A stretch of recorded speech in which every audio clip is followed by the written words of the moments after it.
Alhamdulillahi wahdah, asyhadu an la ilaha illallah wahdahu la syarikalah, wa asyhadu anna Muhammadan abduhu wa rasuluhu la nabiyya ba'dah. Allahumma salli ala sayyidina Muhammadin wa ala alihi wa sahbihi wa mawalah, amma ba'du.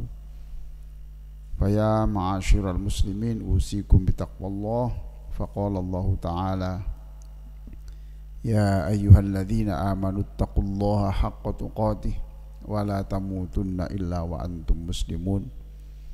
Melalui mimbar ini saya mengajak kita semuanya mengikuti firman Allah, wahai orang-orang yang beriman, bertakwalah kamu kepada Allah yang lebih sungguh-sungguh.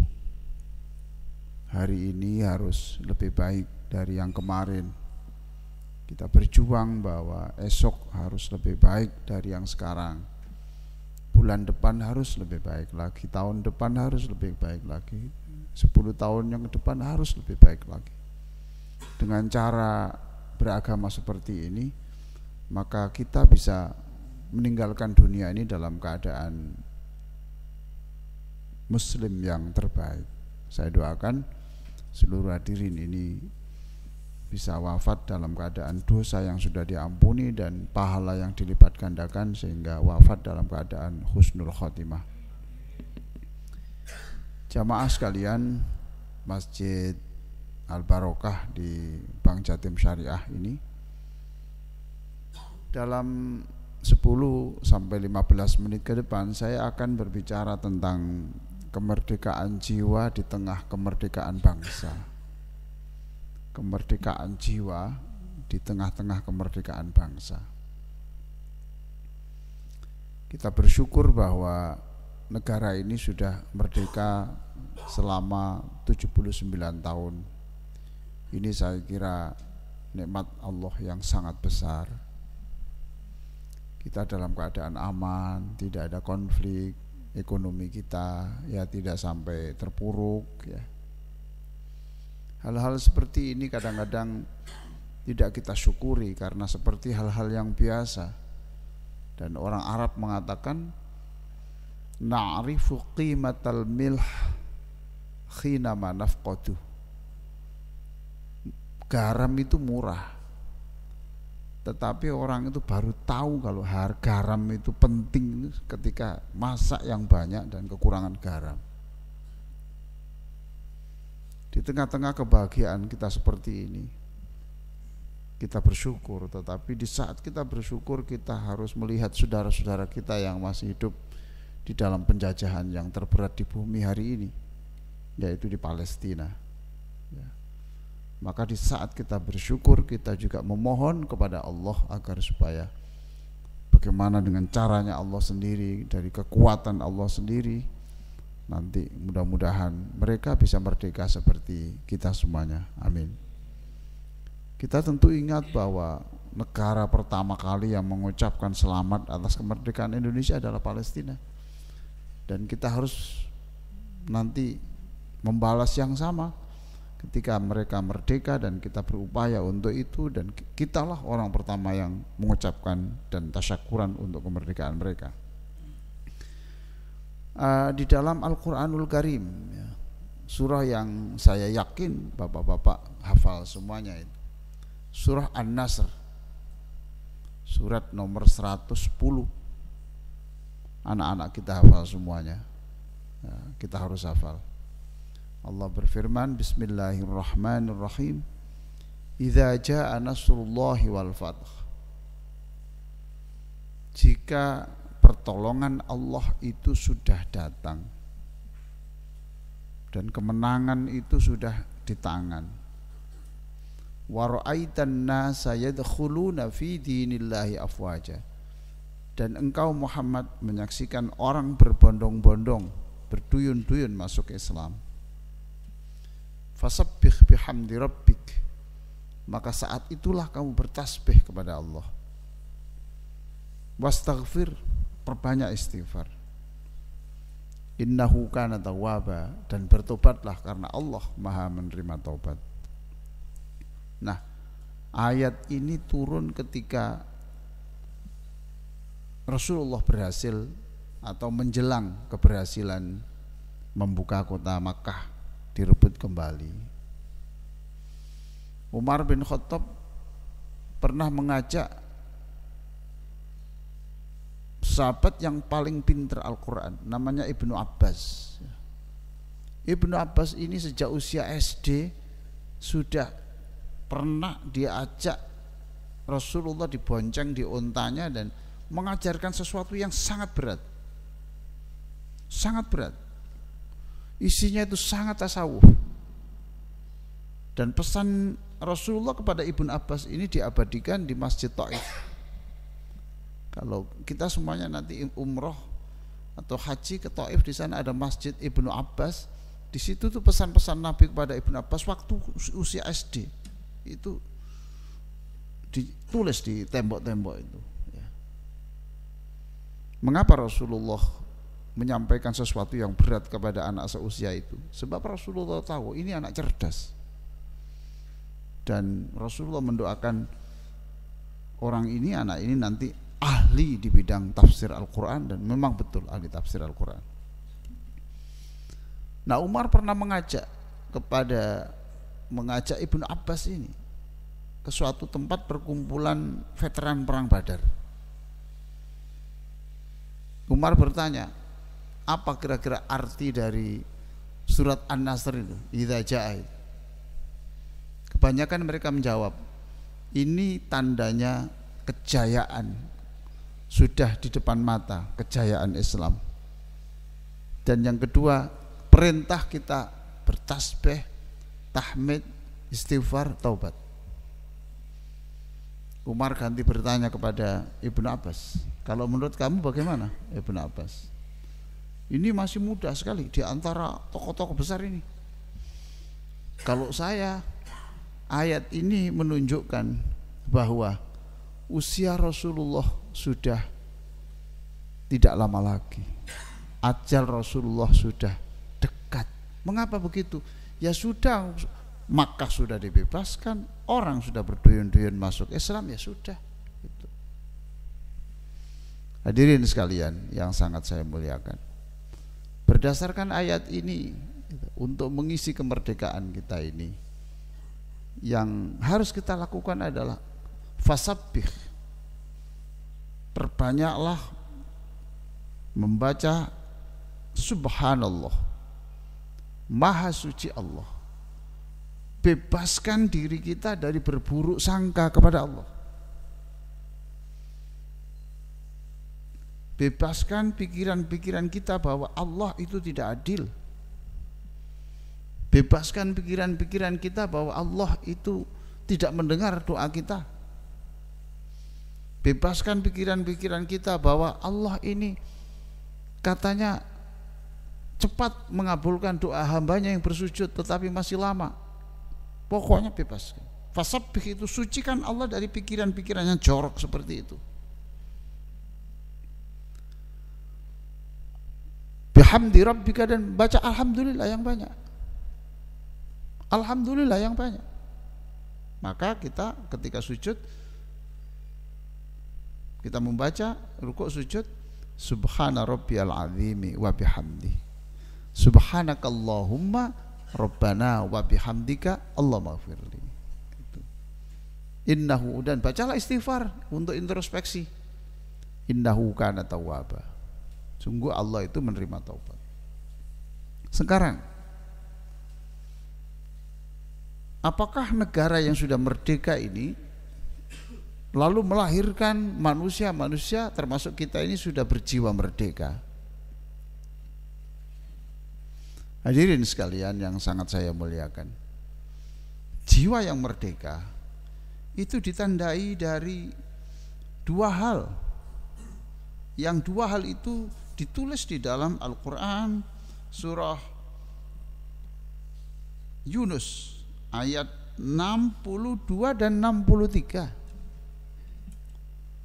Surat Yunus ayat 62-63. Di situ dikatakan, ala inna awliya Allahi la khaufun alaihim wa lahum yahzanun alladzina amanu wa kanu yattaqun. Ketahuilah orang-orang yang disenangi Allah. Disenangi Allah itu tidak punya rasa takut terhadap masa depan. Walahum yahzanun, dan tidak sedih terhadap masalah-masalah dunia. Ini berat sekali. Yaitu jiwa merdeka. Mereka itulah orang-orang yang beriman, dan mereka itulah orang-orang yang bertakwa. Kalau bapak-bapak yang terhormat ini nanti membuka surat Al-Baqarah, kata tidak ada rasa takut dan tidak bersedih itu diulang 6 kali dalam satu surat Al-Baqarah. Ditekankan luar biasa.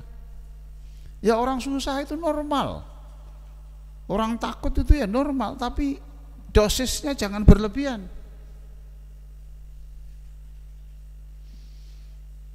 Lalu disebut lagi itu 8 kali. La khaufun alaihim wa la hum yahzanun. Tidak ada rasa takut, tidak ada rasa sedih. Tidak punya rasa takut, tidak punya rasa sedih, itu diulang lagi 8 kali di surat-surat yang lain. Hadirin sekalian, kita sehat, kemudian kita ketakutan berlebihan soal sakit, yaitu namanya kita masih belum merdeka. Bapak-bapak masih punya anak-anak yang kecil, kemudian kadang-kadang dibayangi anak saya nanti gimana, mencekam, itu nanti kena lingkungan bagaimana dan sebagainya. Itu tidak merdeka. Kita ini punya Allah. Kita punya Allah. Walahum yahzanun, yang sudah lewat ya sudah, selesai.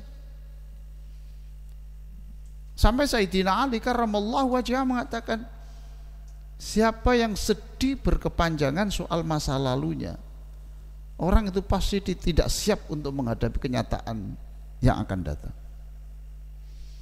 Nah, orang yang ketakutan berlebihan tentang masa depan, ya juga dia akan hidupnya serba susah, kemudian pelit, kikir, kemudian macam-macam, tidak berani melakukan tindakan-tindakan besar. Maka Sayyidina Ali juga pernah mengatakan, kalau kamu selalu berpikir resiko berlebihan, maka sampai kapanpun kamu tidak akan menjadi pemberani. Hadirin sekalian yang sangat saya muliakan, jiwa yang merdeka itu melihat sesuatu dengan akal, bukan dengan nafsu. Subhanallah. Sesuatu yang dilarang Allah itu menurut akal ya jangan dilakukan. Tapi kemudian kita lakukan karena ya saya senang. Saya senang, nanti saya minta ampun pada Allah. Itu berarti kita masih terjajah oleh nafsu, menilai segala sesuatu itu berdasarkan nafsu.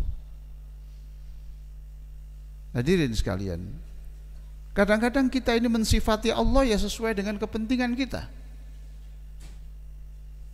Kalau kita diberi nikmat Allah yang banyak, kemudian kita mengatakan Allah luar biasa sayang kepada kita. Tetapi kalau kita diberikan sesuatu yang tidak menyenangkan, kita bicaranya lain lagi. Apa salah saya ini? Tidakkah saya ini sudah sholat? Tidakkah saya sudah menjadi donatur tetap yatim piatu? Tidakkah saya ini sudah one day one juz? Tidakkah saya ini sudah banyak bersedekah? Tidakkah saya sudah menghormati orang tua saya? Tidakkah saya sudah menghajikan bapak ibu saya? Kenapa Allah mencoba aku seperti ini, sedangkan saudara-saudaraku yang lain itu lebih jelek dari saya, tetapi engkau berikan kebahagiaan? Itu kejahatan dalam keimanan itu. Dan berarti kita terjajah hawa nafsu di dalam menilai sesuatu, tidak menggunakan akal. Maka di saat kita memperingati kemerdekaan bangsa ini, kita harus berusaha sekuat tenaga, bebaskan, merdekakan kita dari keterjajahan nafsu, keterjajahan dosa dan sebagainya. Apakah ada orang yang terjajah nafsunya?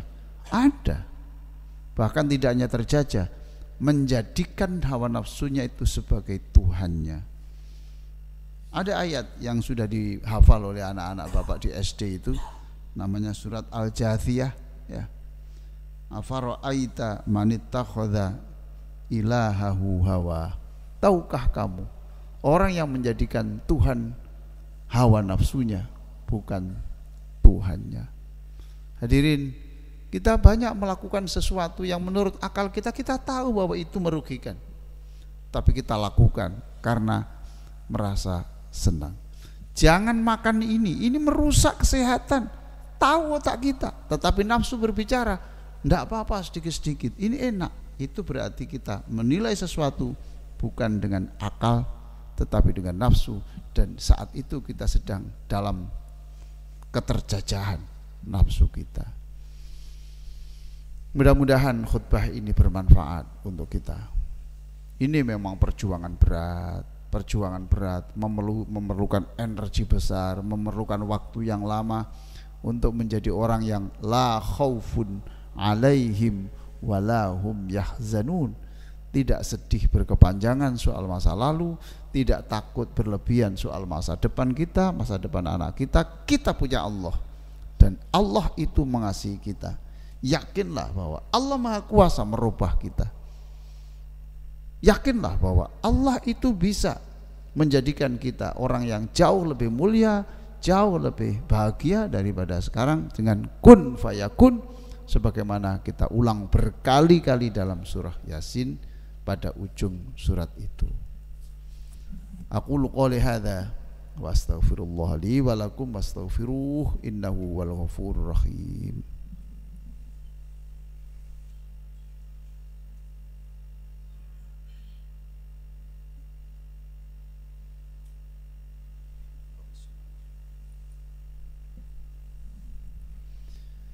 Alhamdulillahi rabbil alamin wal aqibatu lil muttaqin.